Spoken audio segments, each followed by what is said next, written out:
Hey everyone, welcome back. Ready for another deep dive. Today we're going to be looking at something pretty interesting. It's this whole intersection of pop culture, politics, and immigration. Yeah, it's all kind of kicked off by this very public, very online clash. Yeah, and it's something I think a lot of you might have seen online, Yeah. even if you don't follow this stuff super closely. It's hard to miss. It really blew up there for a while. It did. Yeah. And, I think it raises some really interesting questions about celebrity and activism in the digital age. I mean, we're not just talking about like a war of words here, right? Right. This is about the power of a platform and, the responsibility that comes with that. Definitely. And, the potential pitfalls too. I think that's what's really interesting here. So let's rewind a bit. Okay. So Selena Gomez, and she's Mexican-American, she made headlines with this really emotional response she had to these ICE raids that were happening. Yeah, those were... Now, I know for some people, ICE might not be a term they're super familiar with. So it stands for Immigration and Customs Enforcement. And these raids were basically federal agents going out and apprehending undocumented immigrants. And unfortunately, a lot of times it led to families being separated. Right. And it was, a very controversial practice, obviously. Yeah, absolutely. Very, very controversial. And, Gomez took to Instagram to share her distress over this whole thing, families being torn apart. It clearly really affected her. Well, and it's important to remember this wasn't just like some abstract political issue for her. Right. Her family history is actually intertwined with all the complexities of immigration. Yeah, and that's something she's actually been pretty open about. She has. In her documentary, Living Undocumented, which is really powerful, by the way, in this essay she wrote for Time magazine, she talked about how her aunt and her grandparents actually lived in the U.S. undocumented for a period of time. And, eventually her family obtained citizenship. But that background definitely adds this whole other dimension to her response. It does. It makes it so much more personal. And it's something a lot of people can relate to. Totally. It's not just an abstract issue for her. It's part of her family's story. Exactly. And that really resonated with people. But of course, not everyone saw it that way. Of course not. And that's where Sam Parker comes in. Now, Parker, he's a U.S. Senate candidate. Right. Looking to make a name for himself. Yeah, definitely. And he seized on Gomez's post and basically called for her deportation. Wow. And he even said, I've got the quote here, Selena Gomez picked illegals over America. Strong words. Yeah, and his language was really inflammatory. Absolutely. It was tapping into this whole wave of American nationalism that was gaining traction at the time. Which, really emphasizes national identity and often takes kind of an exclusionary stance toward anyone considered an outsider. Right, so Parker was trying to, align himself with that movement by basically making Gomez, who's, this beloved celebrity, into like a symbolic adversary. Makes sense. And the thing is, he didn't just stop there. He kept going, like in some now deleted posts. He actually bragged about dragging Gomez. Oh, wow. And he declared, American nationalism is back. So it seems less about genuine concern over immigration and more about just grabbing headlines. Right, like pushing a very specific agenda. Exactly. It's interesting how it played out, though, because Gomez, she didn't back down. Oh, what did she do? Instead of like getting defensive, she responded to Parker with this like witty defiance, On Instagram, she said, oh, Mr. Parker, thanks for the laugh and the threat. I love that. I know.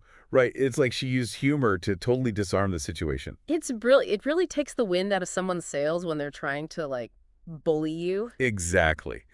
But unfortunately, Parker didn't really get the hint. Of course not. And he just kept, like, fueling the controversy. It's like he was relishing the attention. Yeah, totally. Yeah. So this whole back and forth really raises a question. Okay, what's that? Well, what happens when celebrities use their platform to get involved in these big political discussions? That's a great question. There's definitely potential for good there. Like raising awareness, right? Exactly, and mobilizing supporters, even challenging the status quo. But there's also the risk that things get oversimplified. Yeah, totally. You turn these really complex issues into sound bites and social media battles. Which isn't really helpful, is it? Not really. It's tricky because, celebrities, they often have good intentions, but Right. do they always have the knowledge to really navigate these complex topics? That's the question, isn't it? So how do we balance their influence with, the need for responsible, and informed discussion. Yeah, that's a tough one. But before we get too deep into that, Okay. let's take a step back and look at the political landscape that was happening during all of this. I think that's a really important piece of the puzzle here. We're talking about a time when immigration was this incredibly heated issue in the U.S. It was. And a lot of that was shaped by the Trump administration's policies. Absolutely. That played a huge role. So let's unpack those policies a bit, because I think it's really key to understanding the whole Gomez-Parker clash. Okay, yeah, let's do that. So yeah, the political climate at the time, like you said, Trump's policies, they were a big catalyst for a lot of the tension around immigration. Absolutely. Yeah. From his inauguration speech even, Trump made it very clear that immigration was going to be like a cornerstone of his agenda. Right. And, then came this series of executive orders all aimed at tightening border control and restricting legal immigration. Can you give us some specific examples of those policies and how they actually impacted people? Sure. So one of the most controversial things he did was try to end birthright citizenship. Oh, yeah, that was a huge one. Yeah, it's this principle in the 14th Amendment. Like in the Constitution. Exactly. It guarantees citizenship to anyone born on American soil, no matter their parents' immigration status. Right. Trump argued that people were exploiting it. Mm-hmm. But his attempt to change it through executive order, well, it faced a ton of legal challenges. Wow, so he was trying to challenge a constitutional right. Yeah, basically. And that's a pretty big deal. I can see why that sparked so much debate. It did. It raised all these questions about what even is American identity and who even gets to be a citizen. Right.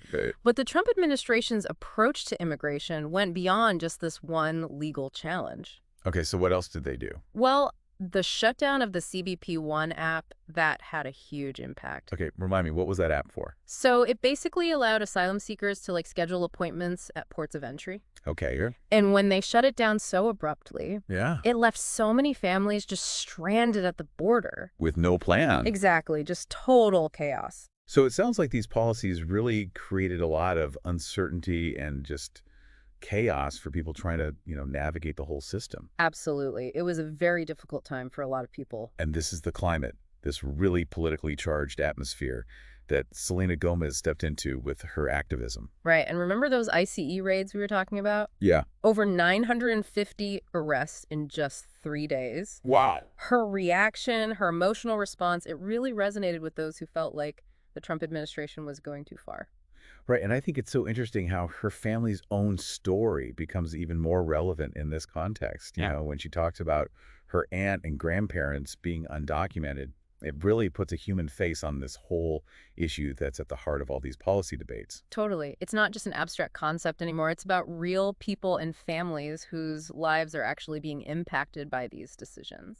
And that kind of personal connection, it can be so powerful in shaping public opinion. It can, really can. Because it's one thing to debate statistics and legal frameworks and all that. But when you hear someone's story, like a story that makes the issue feel real, relatable, Yeah. that's when it hits home. It makes it personal. Exactly. And in a way, what Gomez was doing, it was like a counter-narrative to all this rhetoric around immigration that can often be really dehumanizing. Right. But even though her message resonated with so many people, it also sparked some really strong opposition, as we saw with Sam Parker. Yeah, that's the thing. The more personal a story becomes, sometimes it can trigger those really deep-seated divisions. Exactly. It's almost like it hits a nerve. It does. And that brings us back to this question of celebrities and political discourse. Right. There's this delicate balance to strike. There is. On the one hand, they have this huge platform, and they can shed light on really important issues. Yeah, they can reach a massive audience. Exactly. But then there's the risk of oversimplification, right? Totally. You simplify things too much, fuel the polarization. Yep. So how do they use their platform effectively without falling into those traps? Like, how do they advocate for things they care about without making things worse? That's the big question, isn't it? I think the key is recognizing that their words have power. Right. They have to use that influence responsibly. Which means? Doing their research, understanding the nuances, avoiding inflammatory rhetoric. It's like walking a tightrope. It is. They need to be passionate, but also avoid oversimplifying or being divisive. And I think it's important for us, the audience, to be critical too. Totally. We can't just blindly accept something because someone we admire said it. We have to do our own research, look at different perspectives. Form our own conclusions. Exactly. Be informed and engaged citizens. No matter what our political leanings are. Right. It's so easy to get swept up in the emotions of these debates. It is. But we have to look at the facts, engage with empathy and respect, even when we disagree with someone. It's about remembering that behind the headlines and the political battles, there are real people. Yes, whose lives are being affected by these And policies. by these conversations. It's so important to remember that. Because immigration, it's often framed in terms of numbers and statistics and all that. It is, but at its core, it's about human stories. It's about people searching for safety, opportunity, a better life. And we can't lose sight of that perspective. And these conversations, they're not going away, are they? They're not. Immigration is going to be a central issue in America for a long time, I think. And as we navigate this debate, we have to ask ourselves some tough questions. We do. Like, what kind of society do we want? What are our values? How do we balance security with compassion and inclusion? Those are big questions. They are, but they're worth asking. And it's through these hard conversations, when we're willing to engage with the complexity and nuance of it all. That's when we can find solutions that are just and humane. So where do we go from here? Like, how do we move past all the polarization and actually find some common ground on this? It feels so divisive. It's a challenge for sure, but I think the first step is recognizing that we're all part of this conversation. Whether we're celebrities or politicians or just everyday people. Exactly. Our voices matter. And our choices have consequences. They do. And as we saw with Gomez and Parker, these conversations can get really intense. They can. They can get really emotional, too. So we need to approach these discussions with a commitment to understanding.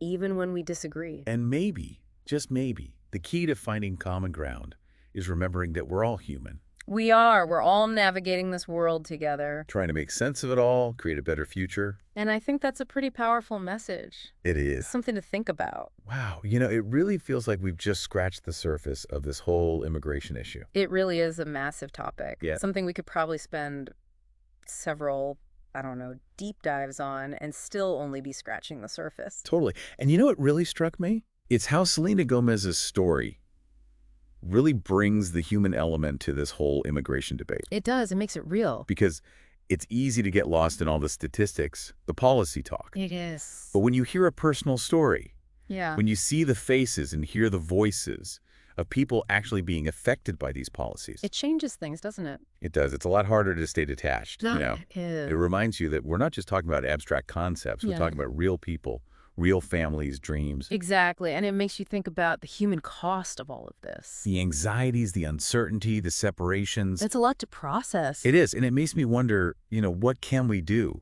as regular people Yeah. to approach immigration in a more informed and compassionate way? What's our role in all of this? That's a great question, and I think there's a lot we can do. Okay, like what?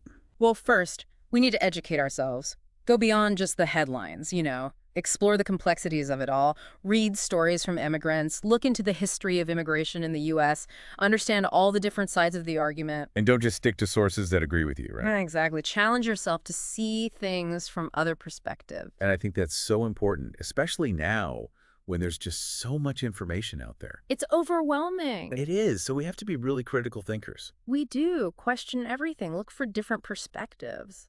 But engagement goes beyond just reading and thinking, doesn't it? It does. It does. You can support organizations that advocate for immigrants' rights, volunteer your time. Use your voice to support policies you believe in. Exactly. And sometimes Yeah. the most important thing you can do is just listen. Listen to. The stories of immigrants to the concerns of people who are marginalized. Try to really understand what they're going through. Because ultimately, this isn't about politics. It's about people. It's about our shared humanity. Recognizing that and creating a world where everyone has a chance to thrive. Beautifully said. So, as we wrap up this deep dive, we want to leave you with this thought. What role will you play in the future of immigration? Are you going to be a passive observer or an active participant? It's up to you. Thanks for joining us. It's been great. We'll see you next time for another deep dive. Until then, keep learning, keep asking questions, and keep diving deep.